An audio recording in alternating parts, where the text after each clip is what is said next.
দেখে অবশ্যই বুঝতে পেরেছো এটা কি। এটা হচ্ছে একটা দারুণ মজার ভর্তা। এই শীতের অপেক্ষায় কিন্তু আমরা চেয়ে থাকি কখন শীত আসবে, আর শীত আসলেই কিন্তু আমরা মজার মজার সব ভর্তা খেতে পারবো। আজকে আমি কিন্তু তৈরি করে দেখাবো ফুলকপির ডাঁটা দিয়ে দারুণ মজার ভর্তা। এগুলো আমরা ফেলে দেই, ফেলে না দিয়ে যদি এই রকম ভর্তা তৈরি করে নেই তাহলে কিন্তু গরম গরম ধোয়া ওঠা ভাতের সাথে খেতে কিন্তু বেশ মজার হয়। হ্যালো বন্ধুরা, সুলতা কুকিং রেসিপির পক্ষ থেকে সকলকে জানাই স্বাগত। আমার কিন্তু ভীষণ প্রিয় এই ফুলকপির ডাঁটার ভর্তা। কে কে আমার মতো পছন্দ করো বন্ধুরা, চলে এসো। আমি এখানে কিন্তু 2টা ফুলকপি নিয়েছি, আর ফুলকপির ডাঁটাগুলো কিন্তু এইভাবে আমি কেটে বের করে নেব। আমি কিন্তু সবগুলো ডাঁটাই রেখে দেব, কারণ ডাঁটাগুলো কিন্তু একদম ফ্রেশ আর টাটকা, সেই জন্যে কিন্তু আমি সবগুলো ডাঁটাই নিয়ে আজকে আমি ভর্তা তৈরি করব। আর এই ভর্তাটা খেতে এত মজার হয়, আপনারা যদি একদিন তৈরি করে খান বারবার খেতে চাইবেন, এতটাই মজার হয়। আমি কিন্তু এই পাতাগুলো ফেলে দিব না, এই পাতাগুলো কিন্তু আমি ডাঁটার সাথে এইভাবেই কেটে নিব।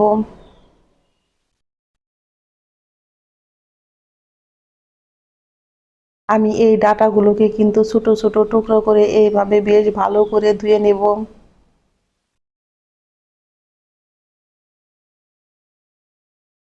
আমি এখানে নিয়েছি বড় সাইজের একটা রসুন, আর রসুনগুলোকে কিন্তু আমি এখন ছিলে নিব। এখানে আমি 7 থেকে 8 কোয়া রসুন ব্যবহার করব। আর নিয়েছি আমি বড় সাইজের একটা পেঁয়াজ। পেঁয়াজটাকেও আমি এইভাবে ছুলে টুকরো টুকরো করে নেব।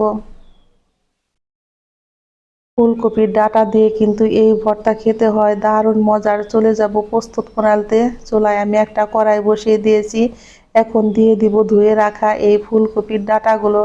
দেখতেই পারছেন বন্ধুরা ডাঁটাগুলো কতটা সবুজ আর একদম ফ্রেশ। আমি সমস্ত ডাঁটাগুলোই দিয়ে দিয়েছি। এখন আমি দিয়ে দিব 4 থেকে 5টা কাঁচা লঙ্কা। আমি দিয়ে দিব অল্প পরিমাণে একটু জল, আর দিয়েছি আমি 1 চামচ পরিমাণে লবণ। কারণ এখানে আমার বেশ কিছুটা ফুলকপির ডাঁটা আছে, সেই জন্যে কিন্তু আমি 1 চামচ লবণ দিয়েছি। আপনারা আপনাদের পছন্দ অনুযায়ী দিবেন, কারণ কতটুকু পরিমাণে বানাবেন। এখন আমি এইভাবে একটু নেড়ে মিশিয়ে নিব।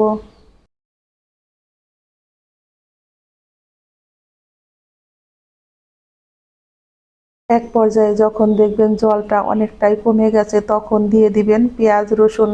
পেঁয়াজ আর রসুনটা দিয়েও কিন্তু আমি চুলার আঁচটাকে মিডিয়াম টু লোতে দিয়ে এইভাবে বেশ ভালো করে ভেজে নিব। ভাজতে ভাজতে এক পর্যায়ে দেখতে পারবেন কিন্তু ডাঁটার থেকে জল শুকিয়ে গেছে। আমি কিন্তু চুলার আঁচটাকে এখন আর একটু লোতে দিয়ে ডাঁটার থেকে জলগুলোকে বেশ ভালো করে শুকিয়ে নিব। দেখতেই পারছেন আমার কড়াইতে কিন্তু একটু জল নেই। আর এইভাবে কিন্তু আমি ডাঁটাগুলোকে ভেজে নিব। আপনারা চাইলে কিন্তু এখানে তেল ব্যবহার করতে পারেন, কিন্তু আমি এর মধ্যে কোনো তেল ব্যবহার করব না। আমি কিন্তু আজকে ভর্তা তৈরি করব শিলপাটায়। আপনারা যদি চান বন্ধুরা তাহলে কিন্তু ব্লেন্ডারও ব্লেন্ড করে নিতে পারেন, কিন্তু ভর্তা মানে আমার কাছে শিলপাটায় বেশ মজার হয়, কারণ শিলপাটার ভর্তাটাই মজা আলাদা। আমি এইভাবে করে কিন্তু শিলপাটায় ভর্তাগুলোকে বেটে নিব।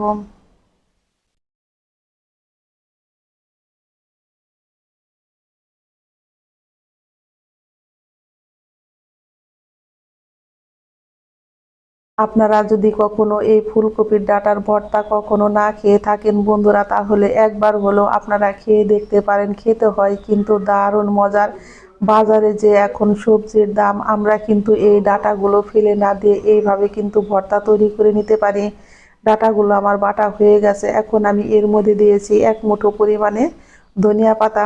ধনিয়া পাতাটা দিয়েও কিন্তু আমি এইভাবে বেশ মিহি করে বেটে নিব। আপনারা চাইলে কুচি করে দিতে পারেন, কিন্তু আমি একটু কাঁচা ধনিয়া পাতায় এইভাবে বেটে দেব। এর ঘ্রাণটাই আসে অন্যরকম, আর খেতেও হয় কিন্তু দারুণ মজার। আমার কিন্তু ধনিয়া পাতা বাটা হয়ে গেছে, এখন আমি এগুলোর সাথে একসঙ্গে মিক্স করে নিয়েছি। আমি এখানে নিয়েছি 3টা শুকনা লঙ্কা। শুকনা লঙ্কাটাকে কিন্তু আমি একটু তেল দিয়ে ভেজে নিয়েছি। আর দিয়েছি আমি অল্প পরিমাণে একটু লবণ। লবণটা দিয়েও কিন্তু আমি এইভাবে শুকনো লঙ্কাটাকে একটু হাত দিয়ে ভেঙে নেব। এখন আমি দিয়ে দিব 1 মুঠো পরিমাণে পেঁয়াজ কুচি। পেঁয়াজ কুচিটা অবশ্যই দিবেন, তাহলে দেখবেন ভর্তাটা খেতে হয় কিন্তু দারুণ মজার। আর আপনারা কিন্তু না চাইলে নাও দিতে পারেন, কিন্তু এইভাবে পেঁয়াজ দিলে ভর্তাটা করলে খেতে বেশ মজার হয়।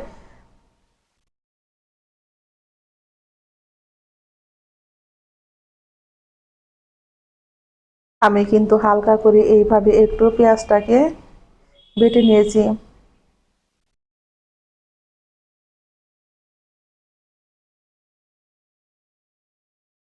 এখন আমি এর মধ্যে দিয়ে দিব বেশ কিছুটা পরিমাণে সরিষার তেল। সরিষার তেলটা দিয়ে কিন্তু আমি ভর্তাটাকে বেশ ভালো করে হাতে মাখিয়ে নিব। আর এইভাবে ফুলকপির ডাঁটা হাতে মাখিয়ে খেতে হয় কিন্তু দারুণ মজার। অবশ্যই আপনারা খেয়ে কমেন্ট বক্সে আমাকে জানাবেন যে কার কেমন লেগেছে।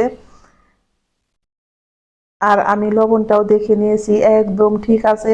এই ভর্তাটা দেখে কিন্তু আমি লোভ সামলাতে পারতেছি না, এতটাই মজার হয়েছে। ঝটপট তৈরি হয়ে গেল আমার ফুলকপির ডাঁটা দিয়ে দারুণ মজার ভর্তা। আমি একটু কিন্তু ভাত খেয়ে আপনাদের সাথে একটু শেয়ার করলাম, এতটাই পরিমাণে মজার হয়েছে। ধোয়া ওঠা গরম ভাত আর সাথে আছে ফুলকপির ডাঁটার ভর্তা, ও খেতে হয়েছে সেই স্বাদ। সকলেই ভালো থাকবেন, সুস্থ থাকবেন। আমি আবারও ফিরবো নতুন নতুন কোনো রান্নার রেসিপি নিয়ে। আমার সকল বন্ধুদের জানাই আমি অসংখ্য ধন্যবাদ। এই শীতে একবার হলেও ফুলকপির ডাঁটাটা এইভাবে ভর্তা করে খেয়ে দেখবেন, না খেলে কিন্তু মিস করবেন। খেতে হয় কিন্তু দারুণ মজার।